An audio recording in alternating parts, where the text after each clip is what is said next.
أعوذ بالله من الشيطان الرجيم بسم الله الرحمن الرحيم ربي اشرح لي صدري ويسر لي أمري واحلل عقدة من لساني يفقهوا قولي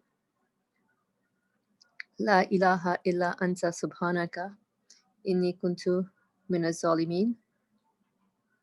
There is no God but you. Glory be unto you. Indeed, I was among the wrongdoers. وصلى اللهم على محمد وعلى آله وصحبه أجمعين والحمد لله رب العالمين. Ameen. Assalamu alaikum everyone.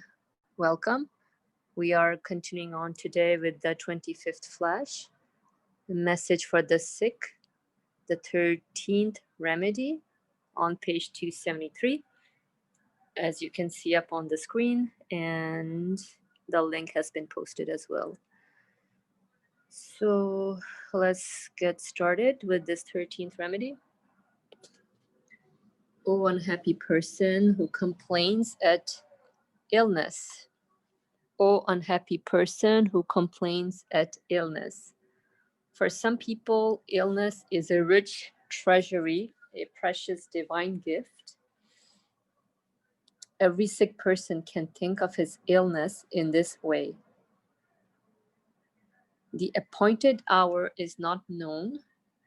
In order to deliver man from absolute despair and absolute heedlessness, and to hold him between hope and fear, and so preserve both this world and the hereafter.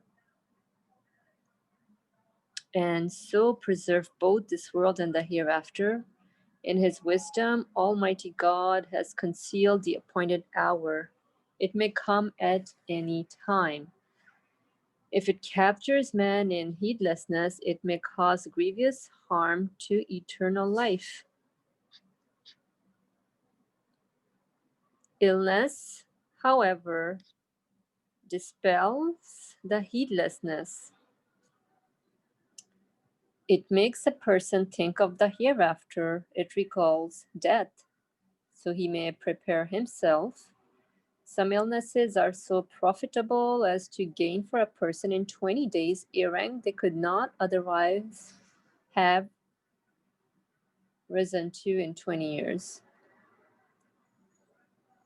For instance, among my friends were two youths. May God have mercy on them.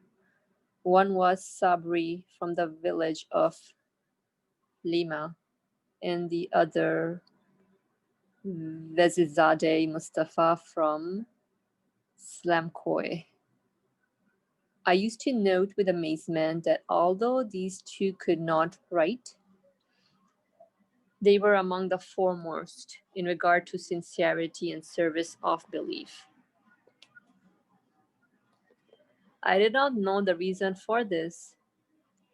After their deaths, I understood that each had suffered from a serious illness.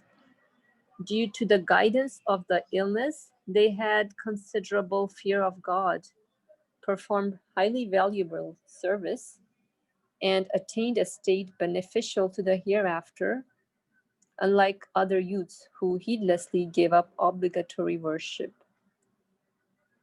God willing, the distress of 2 years' illness allowed them to attain the happiness of millions of years of eternal life. I understand now that the prayers I sometimes offered for their health were maledictions in respect of this world. God willing, they were accepted for their well-being in the hereafter.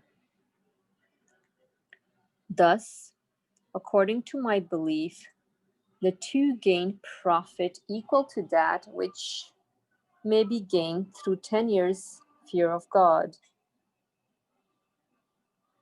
If, like some young people, they had relied on their youth and good health and thrown themselves into heedlessness and vice, and stalking them, death had grabbed them right in the midst of the filth of their sins. They would have made their graves into nests of scorpions and snakes instead of that treasury of lights. Thus, according to my belief, the two gain profit equal to that which may be gained through 10 years awareness of God. If, like some young people, they had relied on their youth and good health and thrown themselves into heedlessness and vice, and stalking them, death had grabbed them right in the midst of the filth of their sins. They would have made their graves into nests of scorpions and snakes instead of that treasury of light. Since illnesses contain such benefits, they should not be complained about, but borne with patience, relying on God, indeed, thanking God and having confidence in His mercy. And this is the end of this 13th remedy. It seems pretty much the case is getting clearer and clearer the more we are trying to understand what the author is sharing with the different kinds of circumstances or conditions we may find ourselves in. Here, mentioning specifically like an illness or a disease or any other undesired event that shakes our reality, then how we go on handling it or making sense of it or really understanding it. It's really, it helps to be in awareness of what am I as a created being here, and who really is my owner here, who is taking me on a journey, because I'm not roaming on my own or left to my own devices. I must have a source of existence that is not only giving me existence, but to whatever I experience, the existence of anything, I am able to conclude what matters at the end of the day, as in what are my responsibility as a created being, and how do I need to keep checking my inner self as far as my relationship with the source of my existence is concerned. Just some immediate reflections on this 13th remedy. Pretty much, let me see. I think the very prominent point that the author is mentioning here is this appointed hour and really the creation of death, which really puts one in alert state of being. I would say either just hearing the death of anything or the appointed hour, it makes us realize that I'm not here forever. This is just a temporary residence for me, and there must be a purpose to my being given existence and me being given anything that I'm bestowed with. So it's also very interesting how he's saying that for some people, illness is a rich treasury, a precious divine gift. I think it's really how we go on utilizing our free will, where we should try to understand everything that is imparted onto us. We cannot just neglect it, or we just cannot just solve any of our problem just as it is on a superficial level. So yes, I am given illness, so I'm just going to take a painkiller and that's it. I mean, that just defeats the purpose of existence. Rather, utilizing any event, circumstance, or illness and seeing the message that it carries, because it carries a lot of messages for the conscious being. And so communicating with that message and definitely acknowledging the source of existence of it, acknowledging my need of not wanting it. So the prayer is also when I'm taking any kind of painkiller to alleviate it, I'm also an acknowledgement of that's how the order in the universe is set up. So anything that I'm doing action-wise, verbally as well, it has to be an acknowledgement of the source of my existence and really what is my relationship with the source of existence, so I can be satisfied in my existence here. Because we all know that the appointed hour can be any moment. Even as we are speaking right now, or sitting, listening, we're all decaying in a way. Every moment is dying, and we all know the reality of death. So that's why it needs to be reminded. Although at least twice a day we do experience, when we wake up in the morning, it's like, whoa, brand new us after, another stage of existence. And then by the night when we go to sleep, that's like a mini death. But in between, there's a lot going on. And it's just like when you're reading a book, well, page after page, you're done with the next page and move on to the next page. So that's how our life is also departing. And so getting back to the point here, the author is mentioning that how illness can become a precious gift for some people. It's really when I utilize it for the sake of communicating with the source of my existence in order to fulfill the purpose of my existence, which really is in alignment with a continuity of existence. Otherwise, if I'm just given sickness here, I'll just keep on popping pills, and the end goal is, the appointed hour, and I dive into the grave. Rather, what is this existence about, and how can I utilize this existence to confirm also the continuity of my existence, because clearly my human side doesn't want my existence to end here with death or the appointed hour. And I'm just gonna pause here and see if anyone wants to add anything from the text that was read, anything that was striking, or anything that you wanna go over. Feel free to raise your hand.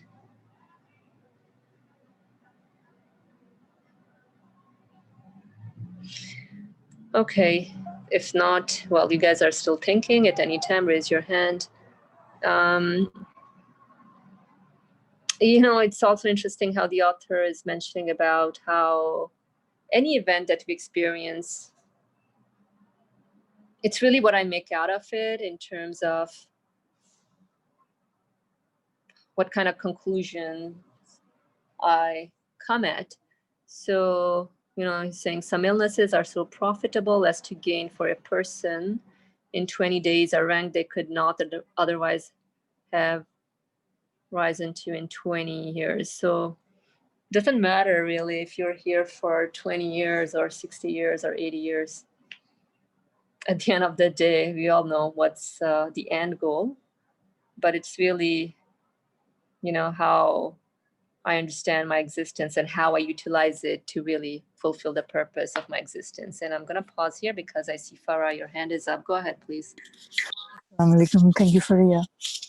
The part that caught my attention was about the unknown nature of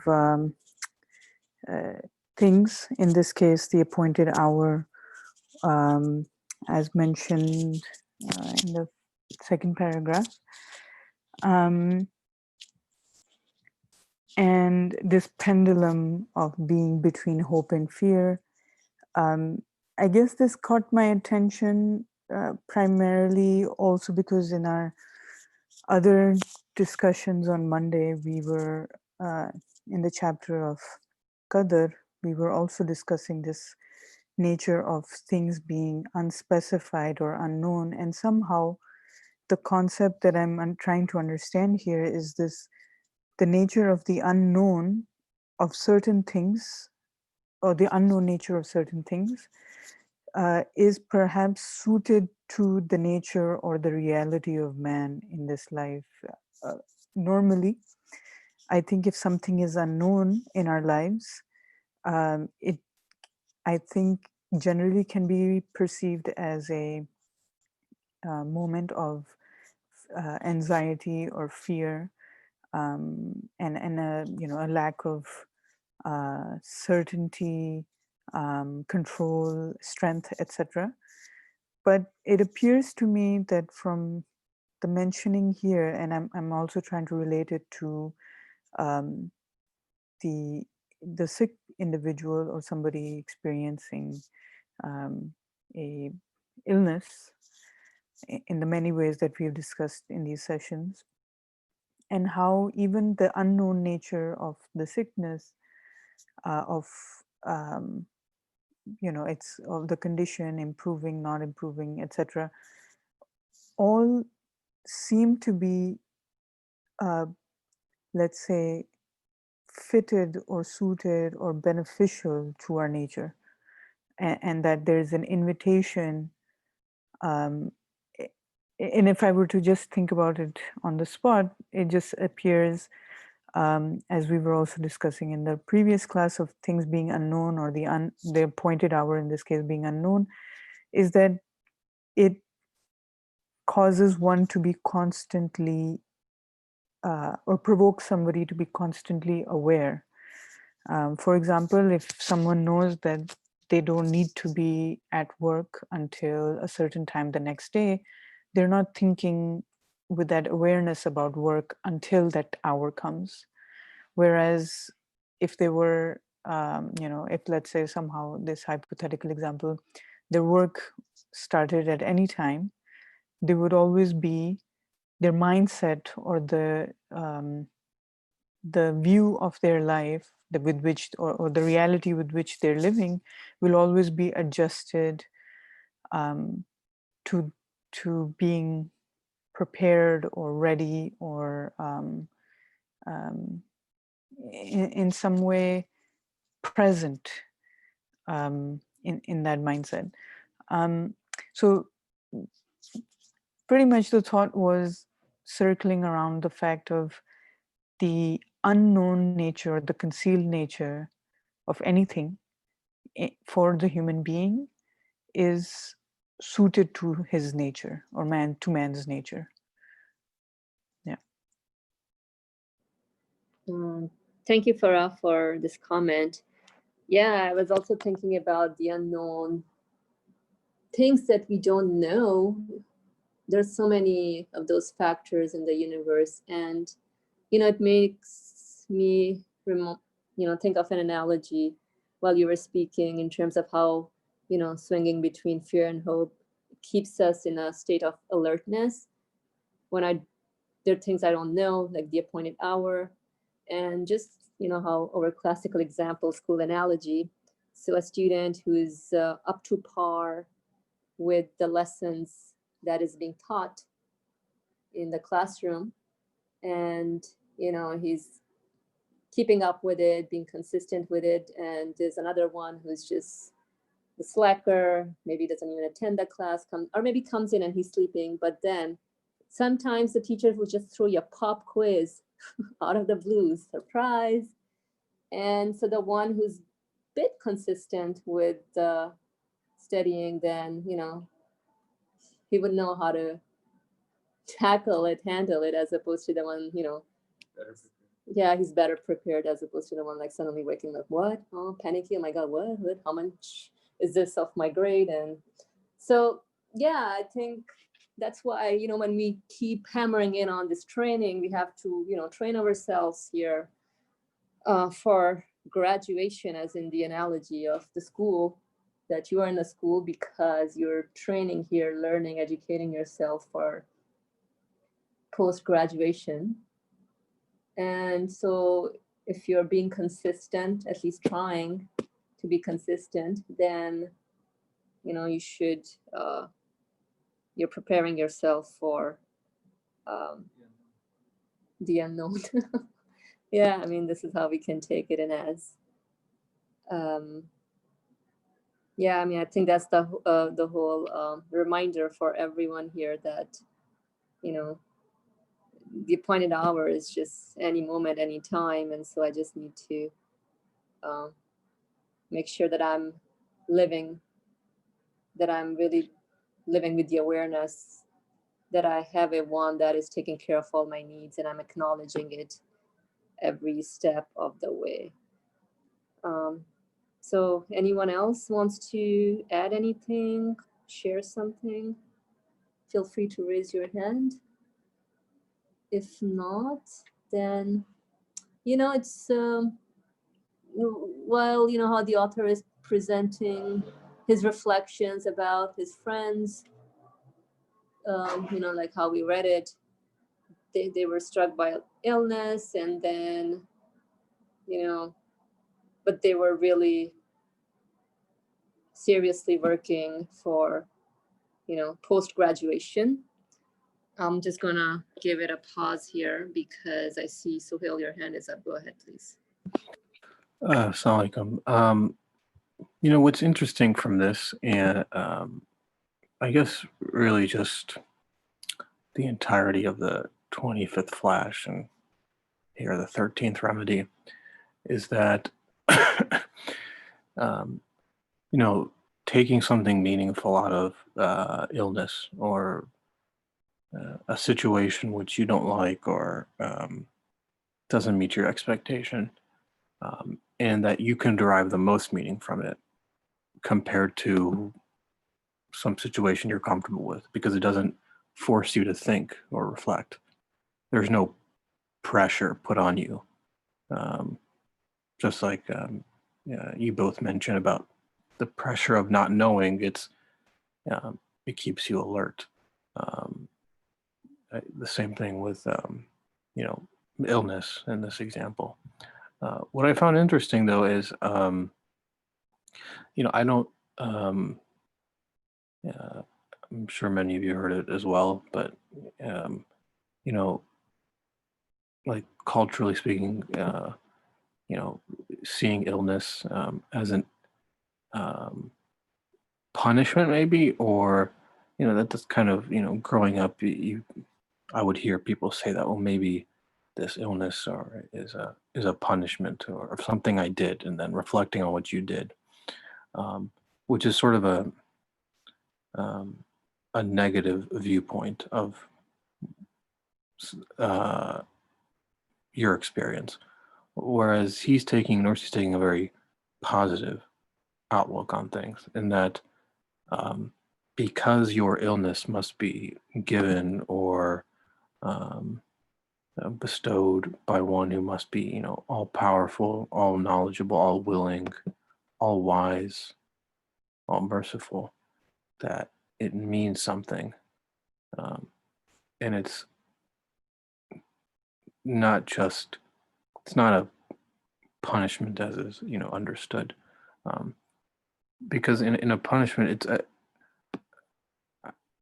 I'm not saying you can't derive some meaning from it or some lesson, but um,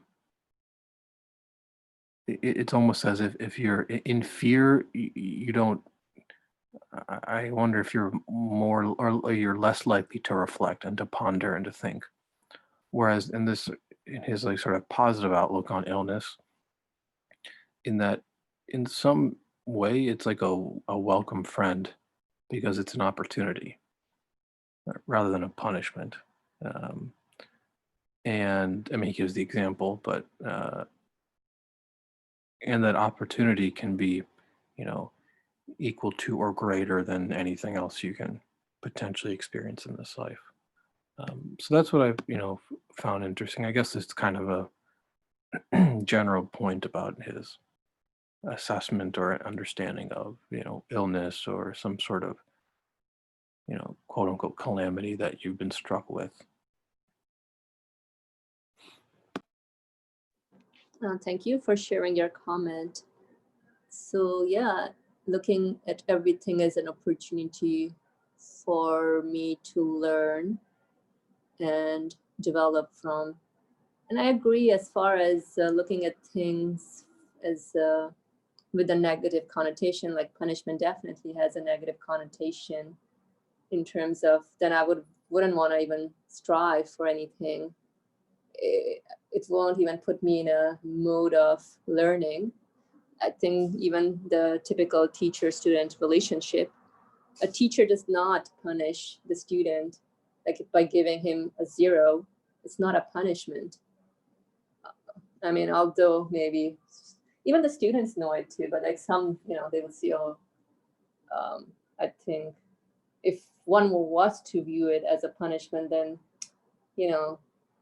then even the learning, the whole being at school become a striving.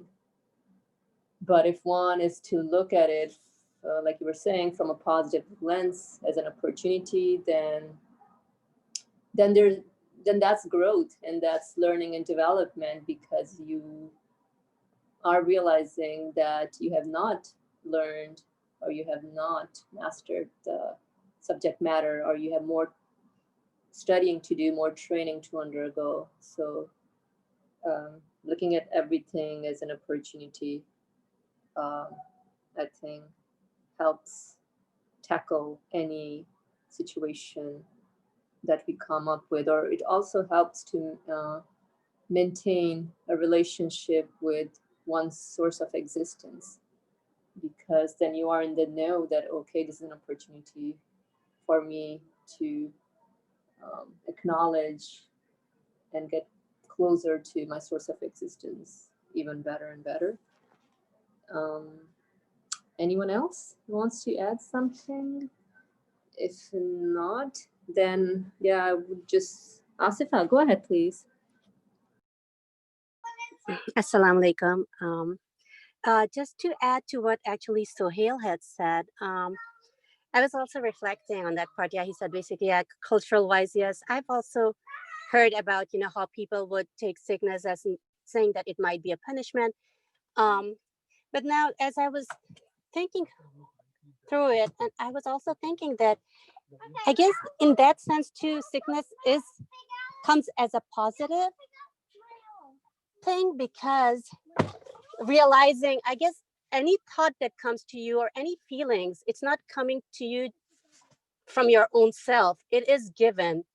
And that thought of someone actually thinking that this is a punishment, maybe the sickness is coming to him or her as I don't know how to say it, but as something for him to actually realize, or I'm sorry about the background noise. It's so it's him thinking or her thinking that this came to him, the sickness came to him as a punishment, for him to actually realize, maybe to pause at some point in his life, when probably he was healthy, he didn't realize he did things that he was not supposed to do, but this sickness is coming to him where he's realizing it's a punishment. Yet it's not, I'm not really favoring to say the word punishment, but for him to realize maybe there's things that he did when he was healthy that he was not supposed to do. So this is a pause for him to actually think and come to a realization of, the things he has been doing. I'm not sure if I'm clear enough, but that's what I kind of grasped from, what Sohail said and all the discussions, all the other comments there were. Thank you.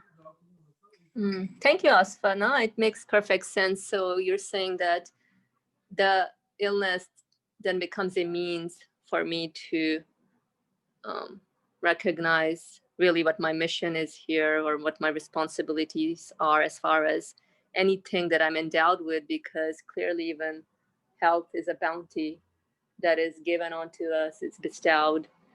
And so while I'm healthy, I may be just going on, like you were saying, heedlessly, just,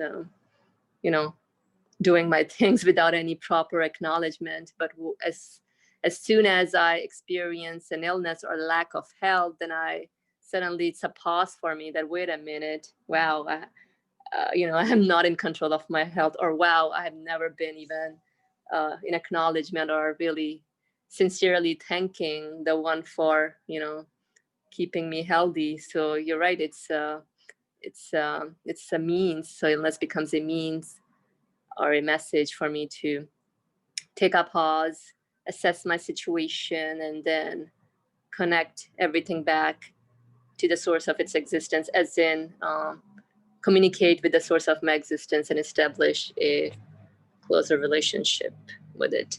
So thank you for this comment. Okay, anyone else wants to say something, add something? If not, then, it's interesting how the author on page 274 in the second paragraph, he's, reflecting on two of his friends. I think the case is pretty clear that, they were young people struck by illness, but then, even he was praying for them verbally or whatever, that for their well-being, but then, he realized that in those 2 years, whatever those two friends were able to accomplish as far as fulfilling the purpose of their existence, that's just priceless. And that's really what matters at the end of the day. Like, let's say a teacher was to give me an assignment and tells me that, in the minimum, you can take 3 months to do it, but, it's up to you. You can even take 3 years, how they give minimum 3 months to 3 years. So the earlier you do it, I think the better it is, as opposed to how if you keep postponing something, then, there can be a lot of risky factors. Because I was thinking, so what are the risks involved with a longer life as opposed to, so what are the risks involved with a longer life as a healthy person than a shorter life with illness? And I think the more things become like serious matter, as far as, this existence is serious, my lifetime here is serious, even the time I'm given is very limited, then and anything that puts me in alert, then I'm better able to juggle things, as opposed to, if I have like 100 years, then I can potentially, be inclined to just chill out, relax. And that's why the nature of this existence is such that we don't know at the appointed hour, when is it? And so, I better be fulfilling my duties or the purpose of my existence at every moment, taking every moment as an opportunity. Do you want to add something? Looks like you want to talk. Okay, sure. I can add something. So in the example of the student that you were giving and the pop quizzes that the student gets, so is that a punishment, or could that be something the student can benefit from? So as you were giving the example, it's a good student who's learning and preparing himself, that, just for the sake of learning, fulfilling his duty as being a student, which is to go to school and learn. Whereas another option is, although I'm registered as a student, but I am not learning. Right? But their point of view from the teacher is to make sure that the student learns and is prepared, because there is a life after this graduation. So there is that professional life, in this sense, the human life, the journey of the human life, which ends at death, but there is this notion of the afterlife, the eternity. So to bring that, from the analogy that, hey, I want you to be well prepared. So these opportunities, is the word that, and these so-called, situations or disasters or illnesses, as they're labeled, are actually the means, which is like the pop quizzes that, hey, you will be a better, stronger individual in your, in your journey here, as well as long as you're fulfilling that learning opportunity. You're taking advantage of it. Hey, at any moment, this pop, I should better be prepared as a good student. I should fulfill that duty as being a good student, because whatever I learn, I'll be using those skills that I learned here in my professional life. Yeah, good point actually. This whole emphasis on the learning for preparation. I'm preparing for something, as in for an afterlife, life after graduation, like the author mentioned, the hereafter. Because really, this existence here, or even this world, is related to a continuity of existence, or what we call the hereafter.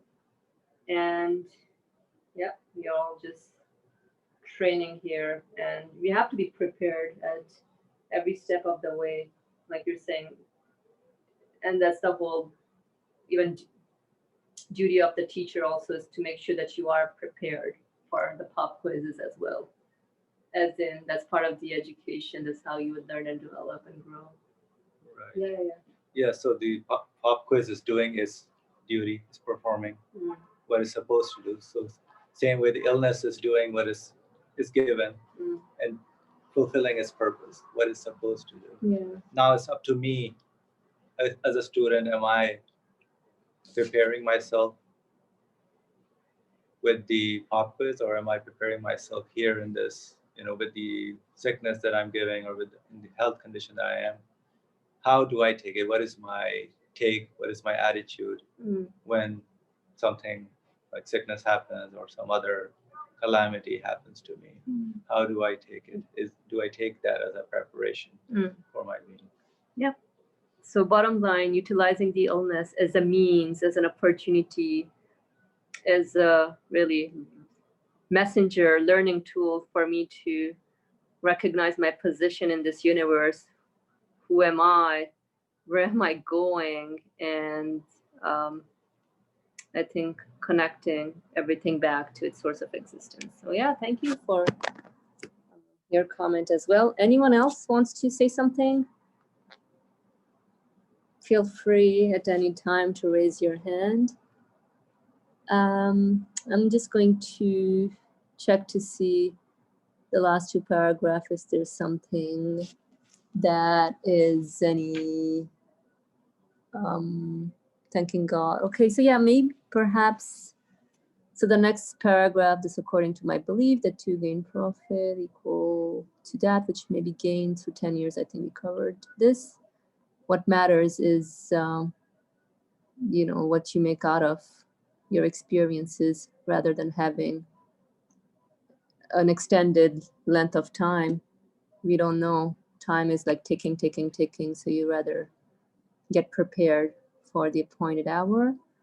And the last, the way he ends this 13th remedy is really letting us know, since illness contains such benefits, they should not be complained about. So if you look at it from a positive lens, you look at the illness as a messenger to derive meaning from, to communicate with it, basically to communicate with your source of existence through it, then it's something that you should be thankful for. And because if you find the source of your existence, then it gives you confidence in your existence. You know that someone is taking care of you, someone is teaching you something with it, someone is communicating. So through the illness, I'm being communicated something from the source of my existence about some news that is of utmost important to me, that is of really high. It's like receiving those emails that has the exclamation mark, high importance emails. So the illness has to be used as that. So yeah, it's means, it's a way to acknowledge the source of our existence. And it's also a means to acknowledge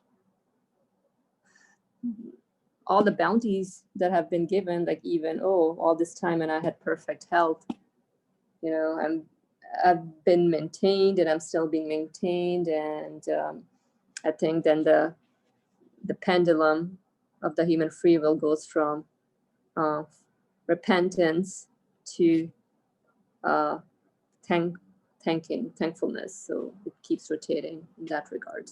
And on my end, pretty much that concludes the 13th remedy, unless someone has anything to add or make a comment about or wants to ask a question on. I'm gonna give it a couple of seconds. Feel free to raise your hand. Hatice Beza, go ahead, please. Assalamualaikum. Thanks for the comments so far. I'm still thinking about the sentence in the second paragraph where it says, illness, however, dispels the heedlessness. It makes a person think of the hereafter, it recalls death, so he may prepare himself. One moment, please.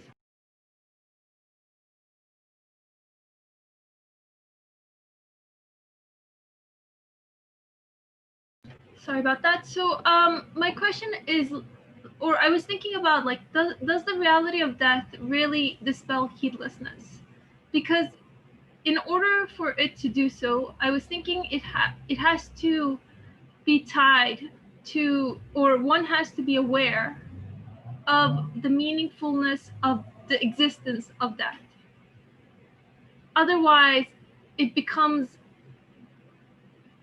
kind of like circular reasoning. Like, so for example, if I want to get a job, I need experience. And in order to get experience, I need a job. So there's this kind of like circular sort of, I need one thing to get the other, but the other thing is dependent on what I don't have. So if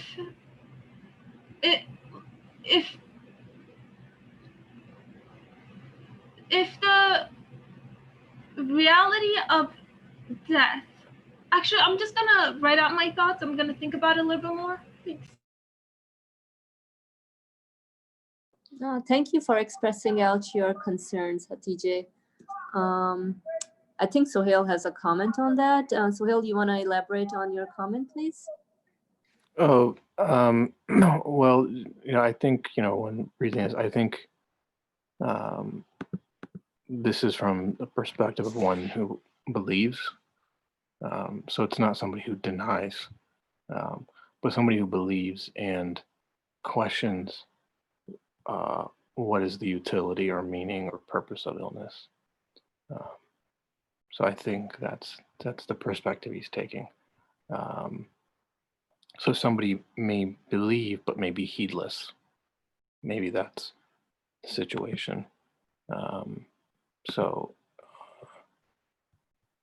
I think that may be, the underlying point. Not to say that if you deny and you have a severe illness or on the brink of death, it could not change your perspective, because that can happen. But if one believes and is heedless, or is in despair, then I think that may be what he's referring to here.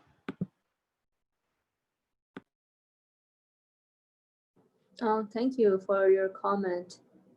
So, yeah, I think that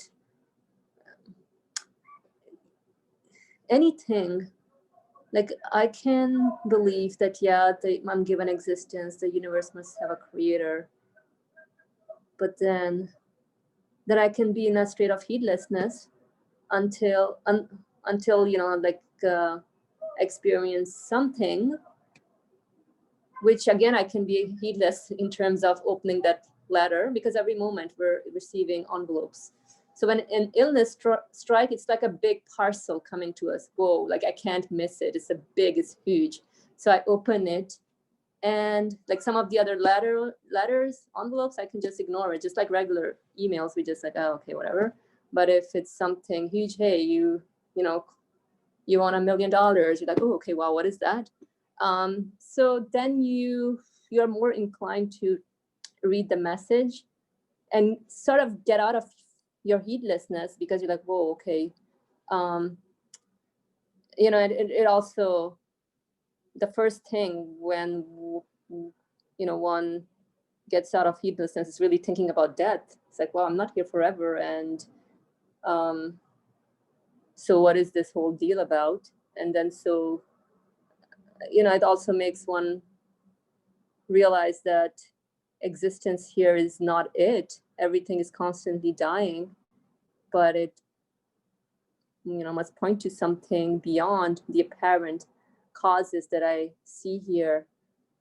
So I think it's more likely that I'm able to get out of my state of heedlessness when I experience events that are undesired or do not meet my expectations, like illness or calamity or anything, because it definitely reminds me of death and undenying reality. And then I question this whole notion about like the whole existence from birth to death. Like, what is it? What am I to do here? And then so that dispels the heedlessness more, because then I, you know, in this whole quest and journey, I try to make sense of everything, not confined to within this universe. Otherwise, if I'm just confined to this universe, I'm struck by an illness, then it's very disappointing. Rather, utilizing the opportunity to connect with the sender of this big envelope that I received. So that was just my sharing. Anyone else wants to add a little something? So going again to the student example, who gets the pop quiz. So the student thinks, okay, doesn't matter if I get a 0 on this. And I can continue going on with my usual way of being a student, not really doing anything. So that's an option. Mm-hmm. But the actual purpose of the quiz was to make the student realize that, hey, you need to be prepared, you gotta do that. But the student has the option. Either take that quiz as take it seriously, or just ignore it. But then there is just that heedless attitude that I don't need to learn and there's nothing to be practiced after graduation.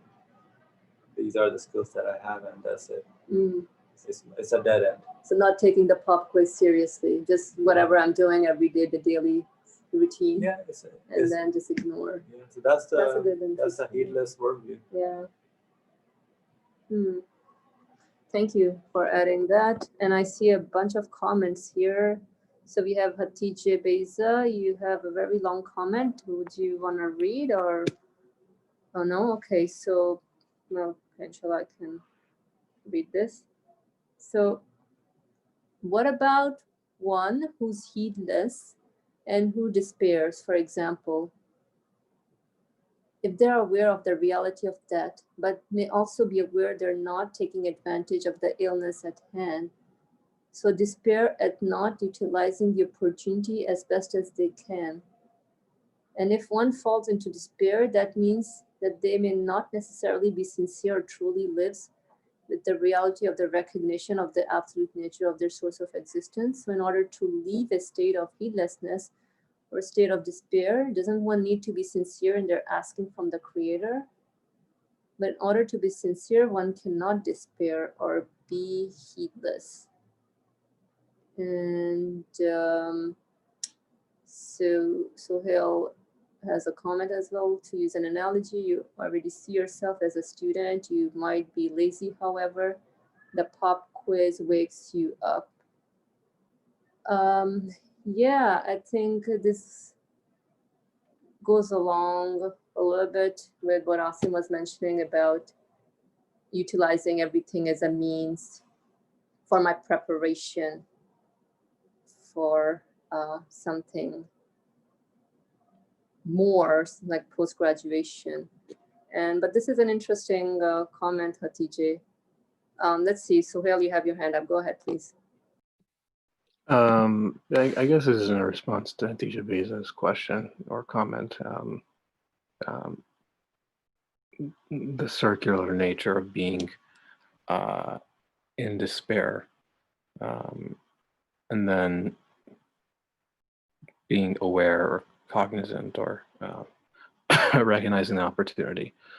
You know, I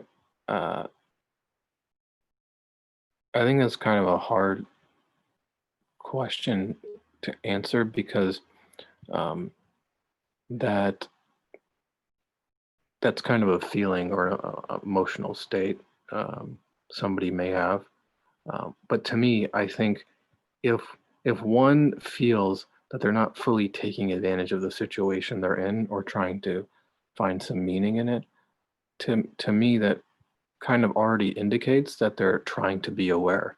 So if you are heedless, to me, heedlessness means you are like in a state of forgetfulness, or I don't know if ignorance is the right word, but forgetfulness, and you are not paying attention.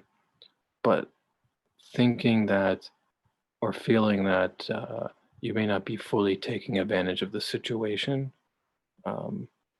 maybe that's the sense of despair, to me is sort of a recognition that you are trying to be aware, or that you are aware that you're not trying to be heedless. And the perspective I think that's appropriate is that, you know, seeing yourself as a student and trying to understand as best you can or within your capability.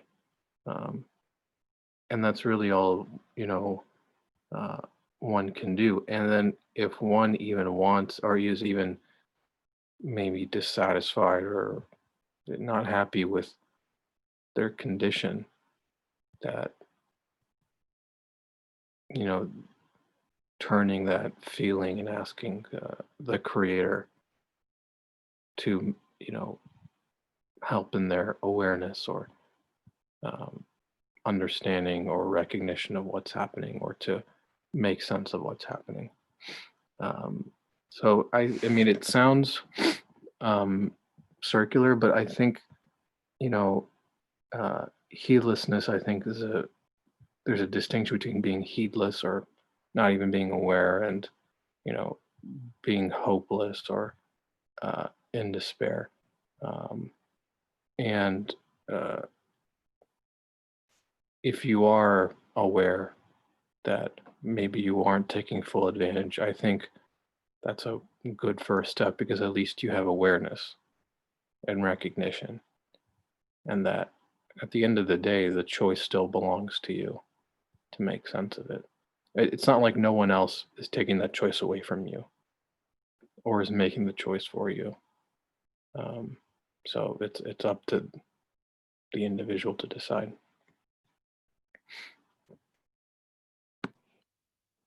Yeah, thank you for the comment. Yeah, I think this is a good point about if I'm able to identify, you know, where am I going? Like, if I'm able to identify my situation as far as, yes, I recognize the existence of death. Yes, I recognize the reality. Yes, I recognize that I want to learn to prepare myself after graduation. If I'm able to identify that, like, yeah, that's the first step. And then, so that means that, you know, this whole cloud of heedlessness is dissolving. And so now I need to use this as an opportunity to, really, like, utilize this experience, or utilizing this event where I'm feeling that I need to, where I'm not properly utilizing my given opportunities. And I think, yeah, that's a good first step, and it's a good way to also self-remedy oneself in terms of what is it that I need to do, what is my responsibility right now, and how the whole universe is set up in a way that I can accomplish that which my creator or my source of existence is asking me through the messages that are being sent. So even my feelings are given to me also. So I recognize that, you know, they're not mine, first of all, so they're being sent. So I utilize them to really connect everything to the source of my existence. Well, any other thoughts or questions or comments? Yeah, so like Sohail was saying, like the student knows they're not doing well, but is aware they need to ask for help. Yes, that's, I think that's good news, actually. We can all relate that personally in our lives. I think we've all been in that situation, even we always find ourselves in that situation, but that's the whole thing. The more we train, the better we'll be able to minimize that time frame. Just like a freshman who enters at school. I mean, I remember you can be bombarded with all the classes, sciences, physics, chemistry, calculus. I was like, oh my God, all of them, I'm crazy. Am I taking them all at once?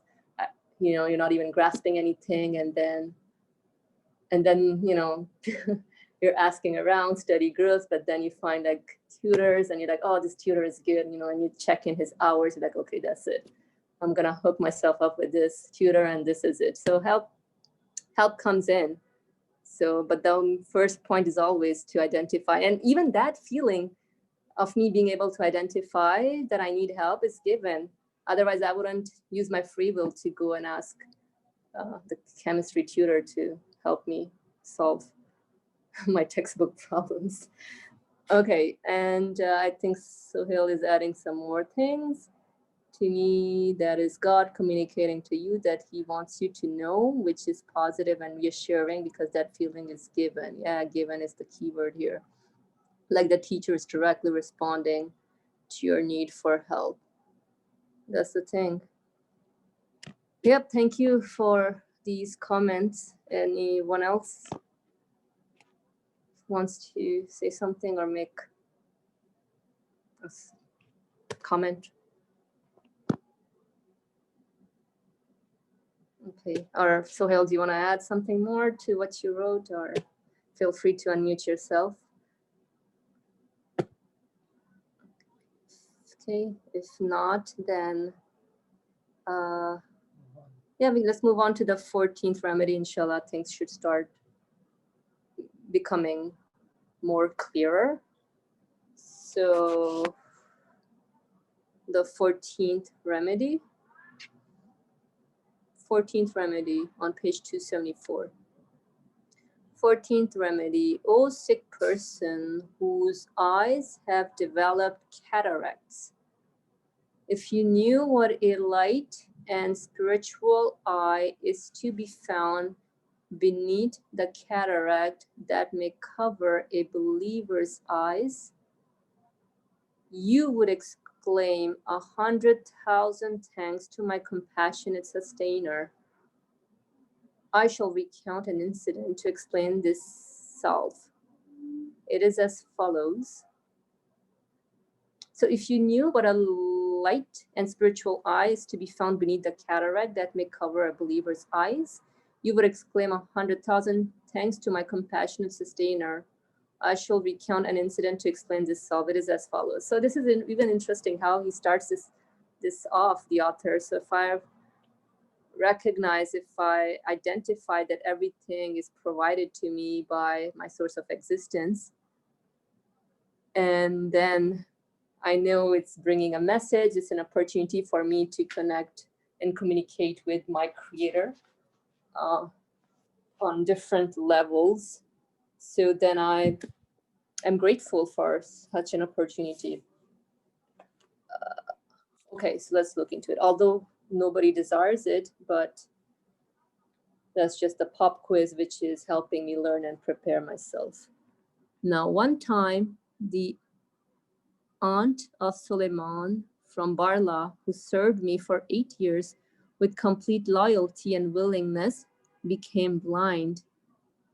Owing to her good opinion of me, which was 100 times better than I deserved, the righteous woman caught me by the door of the mosque and asked me to pray for her sight to be restored. So I made the Blessed Woman's righteousness the intercessor for my supplication and beseeching Almighty God. I prayed, O Lord, restore her sight out of respect for her righteousness. 2 days later, an oculist from Burdur came and removed the cataract.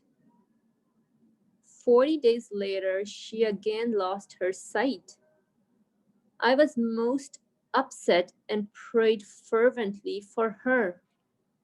God willing, the prayer was accepted for her life in the hereafter.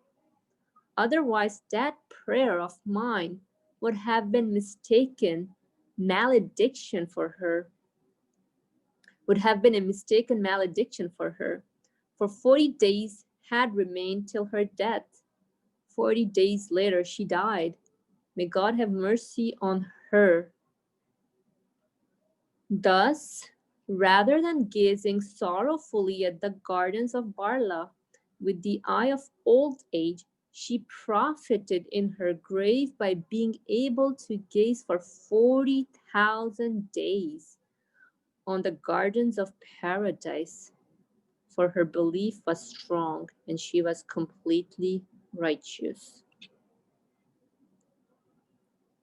Yes, if a believer loses his sight and enters the grave blind, in accordance with his degree, he may gaze on the world of light to an extent much greater than other dead in their graves. Just as we see many things in this world that blind believers do not see, if the blind depart with belief, they see to a greater extent that other dead in their graves. They can behold the gardens of paradise and watch them like the cinema, as though looking to the most powerful telescopes according to their degree. Thus, through thanks and patience, you may find beneath the veil on your present eye an eye which is thus light-filled. You may find beneath the veil on your present eye an eye which is thus light-filled, and with which, while beneath the earth, you may see and observe paradise above the skies. That which will raise the veil from your eye, the eye doctor that will allow you to look with that eye, is the all-wise Quran. And this is the end of the 14th remedy. Let's see if there's anyone who wants to share in their immediate impressions or takeaways. So this is an interesting one again. These are really, I think, very profound human reflections that we can all benefit from in terms of what my responsibility is as far as my existence here is concerned. So I think, let me see, the author is mentioning about, yeah, like we don't know. Like I think talking about the unknowns, the appointed hour, we don't know any of it. We don't know. Maybe I can say the wisdom behind the creation or the existence of anything, even though if I'm able to go beyond the superficial level of something, I can just know as much as my capacity allows me to know. I cannot fully grasp the existence and creation of anything. And most of the time we are quick to make judgments about things just as we see it fit, as if I have full knowledge of everything, as if my capacity grasped an all knowledgeable one. And so, yeah, I mean, it's very interesting how he talks about, let's see.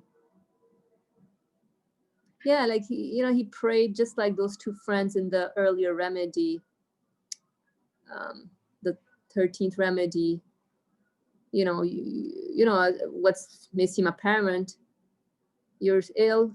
You're in pain. Yeah, you will take painkillers. You follow the order in creation, expecting for the result to be created, but it doesn't mean that what I'm expecting, I'll be given that.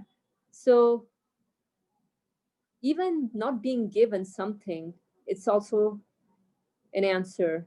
I think somewhere the author of this text also mentioned how, if you go to the doctor gives you medicine, then yeah, okay. But then you go and ask for something and the doctor doesn't give you, but that's also an answer. That's also a result.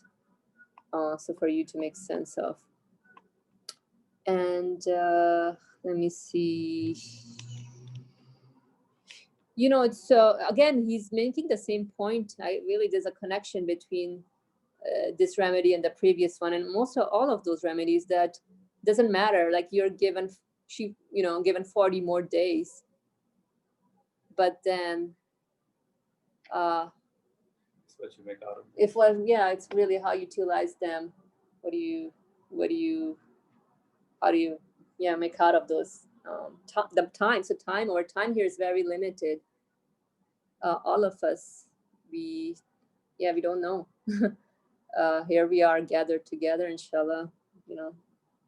See you all next week as well, but the time is really limited as far as what we make out of this time that's given, that's at our disposition, is being bestowed onto us, and we have no control over it. It's flying by, passing,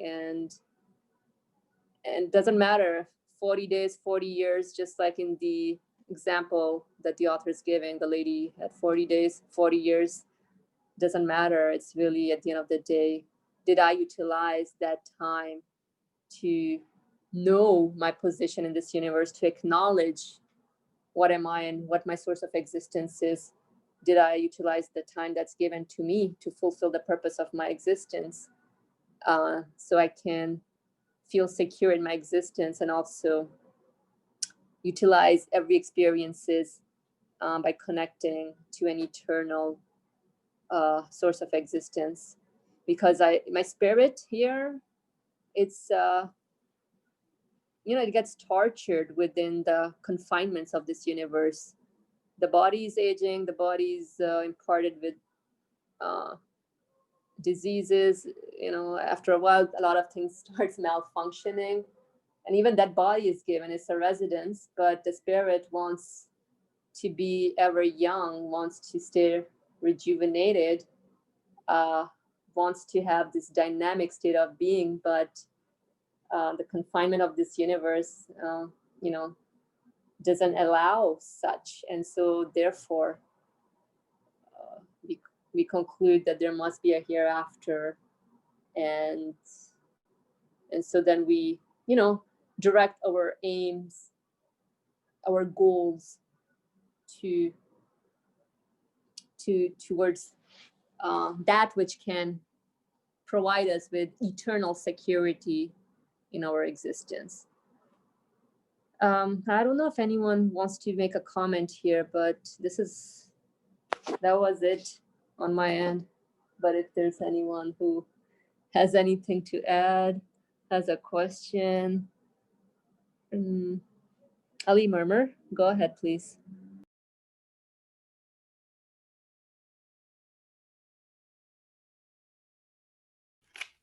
One thing attracted my attention, which is not directly related to our subject, but it is helpful, I think, to understand some methods which are very frequently used among the believers. This, in the middle of the second paragraph, it says, so I made the blessed woman's righteousness the intercessor for my supplication. And besieging Almighty God, I prayed for her. Now, it attracted my attention, making her righteousness the intercessor for my supplication. Now, also in the previous 13th remedy, the author was talking about praying for the youth, for the youth who were ill. He said, I mean, my prayer may not be good for them because illness is much better than my prayer. My prayer will be related to their worldly life, but the illness itself is related to their eternal life. So illness is more influential, more effective in this context. Now here, in other cases presented to us, a woman is a righteous person, So the illness is not going to hurt her connection with God. And also she's a righteous person. Illness is not really damage her relationship with her God either. But at the same time, since she asked for prayer, okay, I shouldn't say if someone asks you to do something in favor, as a favor, then you should do it. But the author says, I did it after making an intercessor of her righteousness. It means this person is a nice person. Oh God, well, she is already a nice person. So please give her shifa, because this illness apparently, according to my understanding, is not going to add anything to her. She's already a nice person, a righteous person. So making the intercessor, making her righteousness the intercessor. Another sentence says, let me give you another example. If someone deserves a job in your father's company, you are the son of or daughter of the owner of the company, and this person came to you and said, look, I deserve the job, and please make an intercession between me and your father. Example, just make up simple example, maybe not a good one either. So he deserves it, but at the same time, for any reason, for example, he may be late for application, he may did something wrong during the application, although his qualifications deserve it. That is righteousness. So for any reason, he didn't get the job not unjustly, for any other mistakes, not related to the position or to the qualities which are required for the job.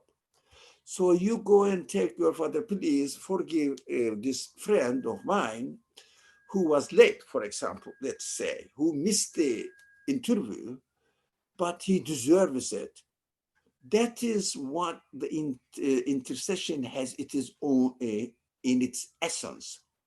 We should somehow deserve it, but for other reasons, for other mistakes or shortcomings or our sins for other reasons, we are not going to get it. In this case, our righteousness will play as an intercessor.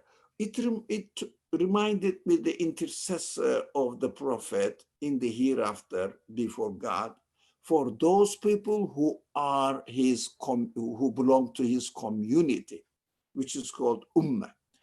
Ummah means, by definition, those people who follow the teachings of the prophet and the way his life. So why intercessor? Because there are other shortcomings that those people who try to follow sincerely the teachings of the prophet, but because of the weakness in other parts of their life, they may not deserve it. But the prophet plays the intercession there, asking God, please God, just overlook at their shortcomings, because in fact, they try to follow the message that you sent through me to them. So because of their righteousness, at least in their intention, in their main attitude towards the teachings of the prophethood, but some shortcomings, that is what we should understand, that intercession works only if I am a part of the community, not only by census. It means I belong to the Muslim community. It doesn't make me a member of Ummah. Ummah means following the footsteps of the Prophet's teaching. But of course, everybody has shortcomings.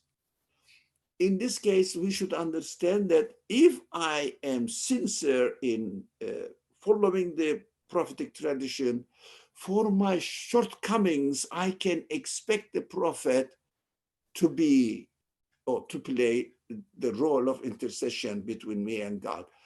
Otherwise, if I don't have any virtue, nothing to deserve at all, at least intention-wise, at least,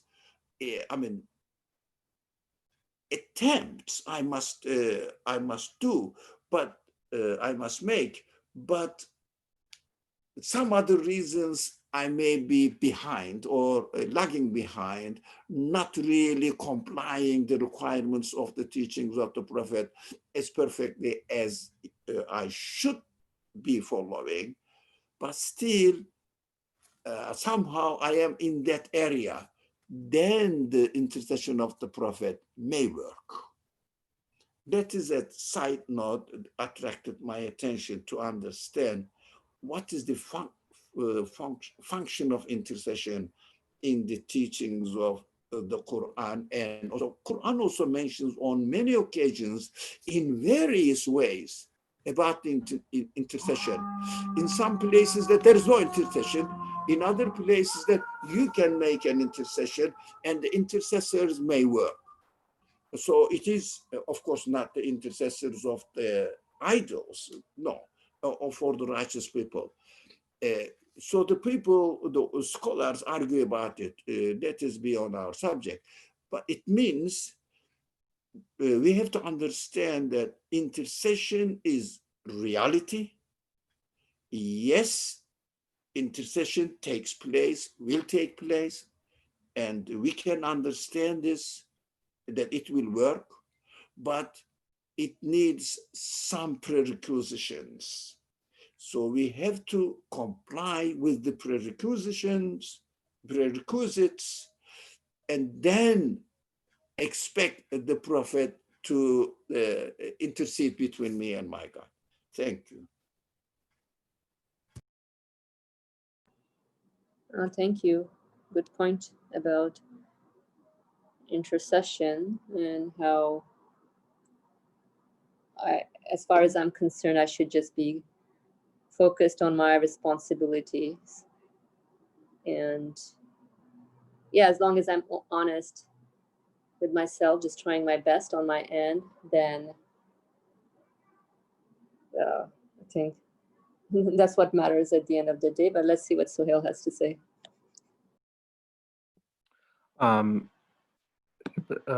Just a comment from about Ali Mimr's intercession.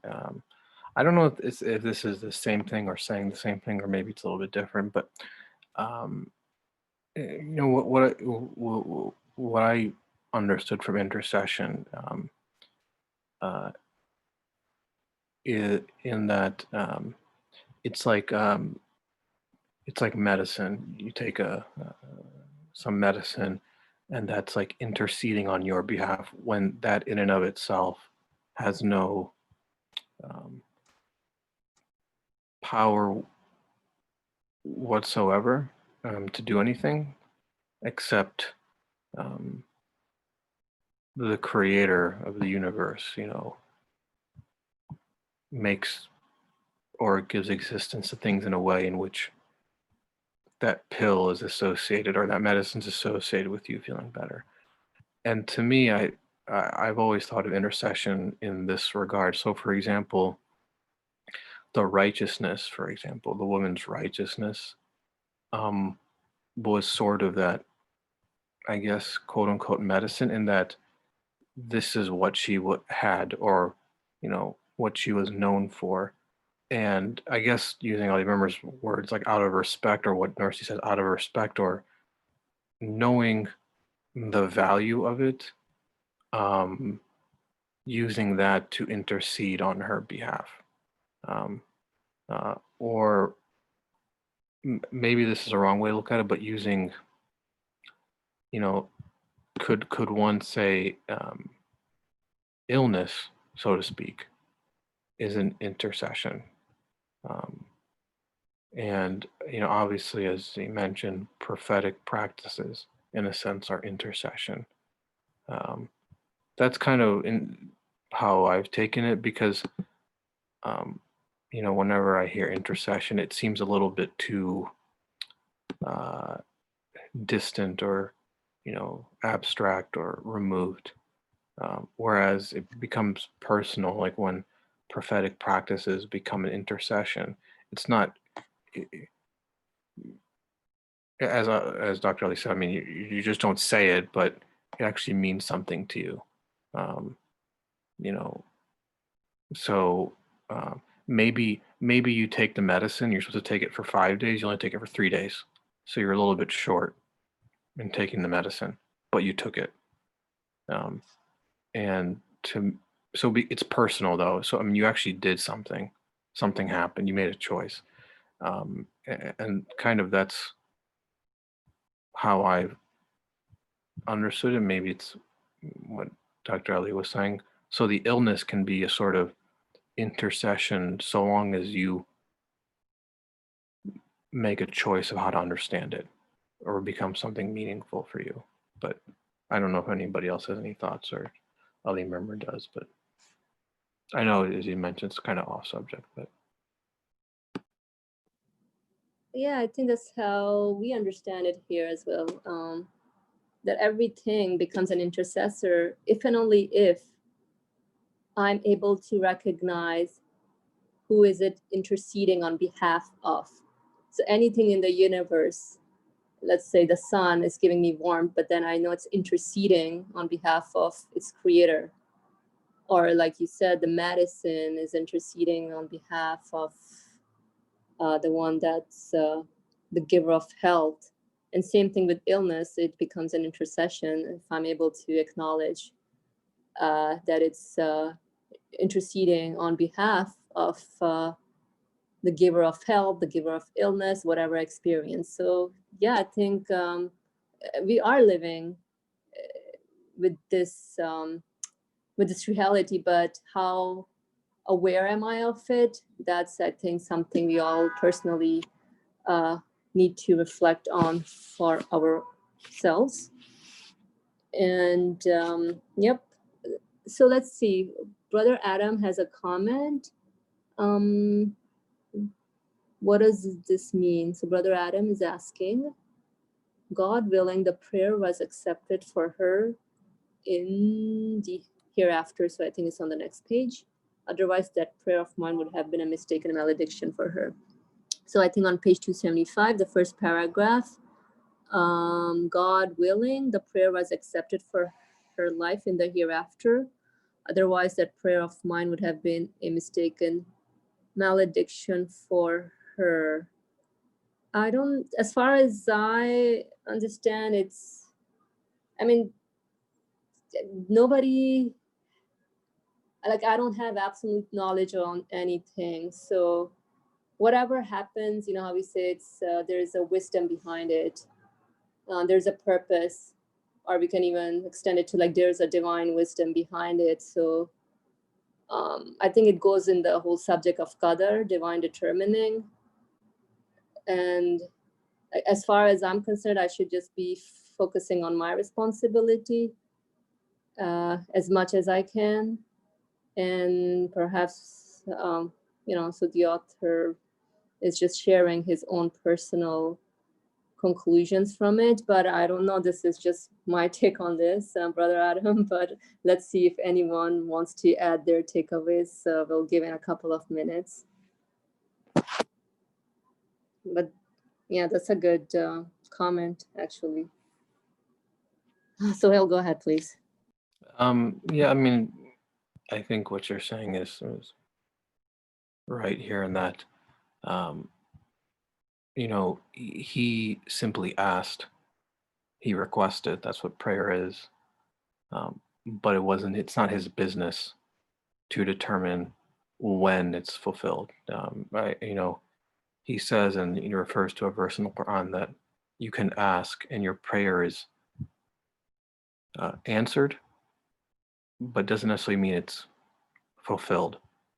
And better it be fulfilled for an eternal life than in this life. And maybe, and obviously, an all-wise creator within his absolute wisdom knew best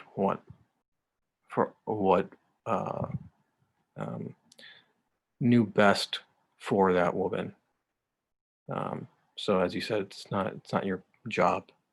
Your job is simply to ask and request. Thank you for adding on. So Brother Adam is saying, Brother Adam, feel free to unmute yourself because you have a follow-up question. Yeah, assalamu alaikum. Yeah, just why was this phrase malediction for her being used? Why would that be a potential thing? I'm not catching that point.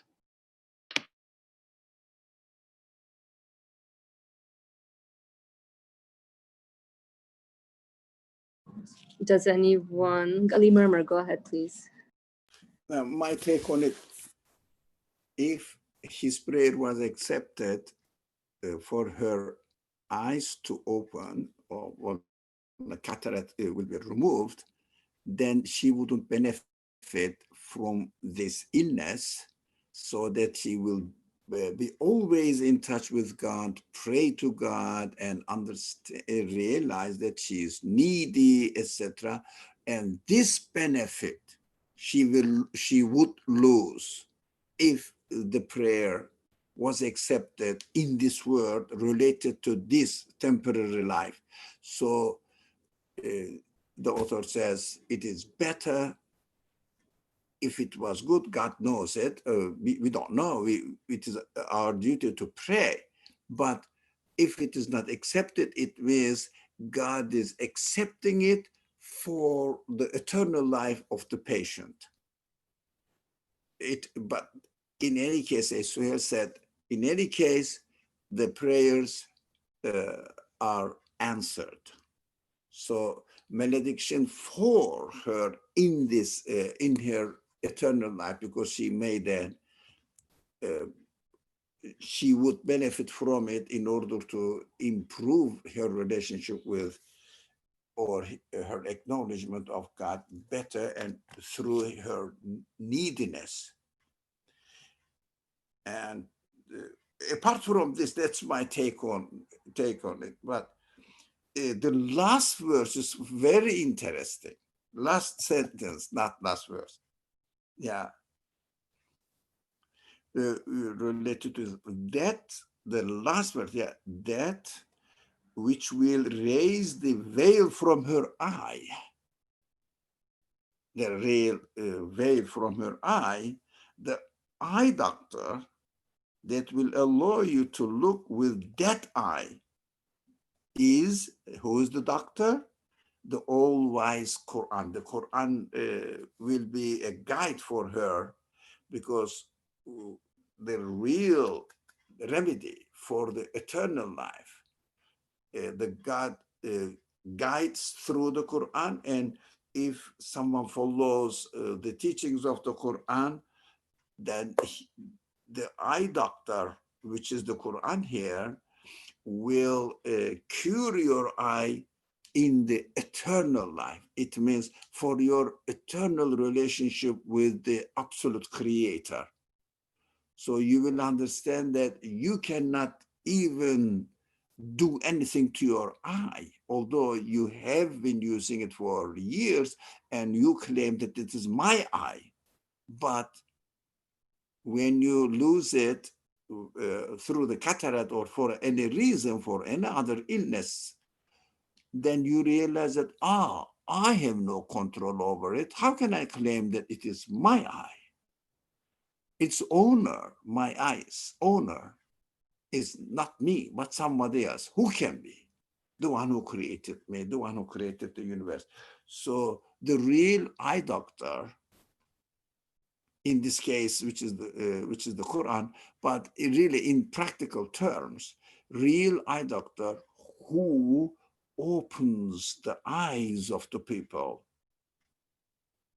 in the hereafter, or helps them to have a bright sight in the hereafter. It means open their understanding of the eternal being and attach themselves to the eternal being, so that their next life will be rewarded by the eternal being by giving this person eternity.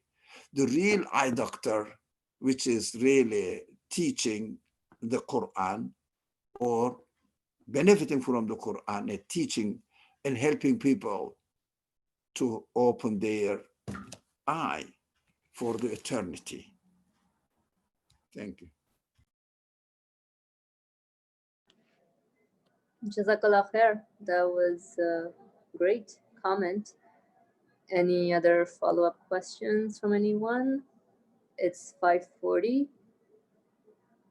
If not, then we will end here today. Inshallah, next week we will pick up from the 15th remedy. Thank you very much all for coming in, sharing your comments, and just being here in good company. بسم الله الرحمن الرحيم سبحانك لا علم لنا إلا ما علمتنا إنك أنت العليم الحكيم. Glory be unto you. We have no knowledge save except that which you've taught us. Indeed, you're all knowledgeable, all wise. وآخر دعواهم الحمد لله رب العالمين. بحرمة سورة الفاتحة. آمين.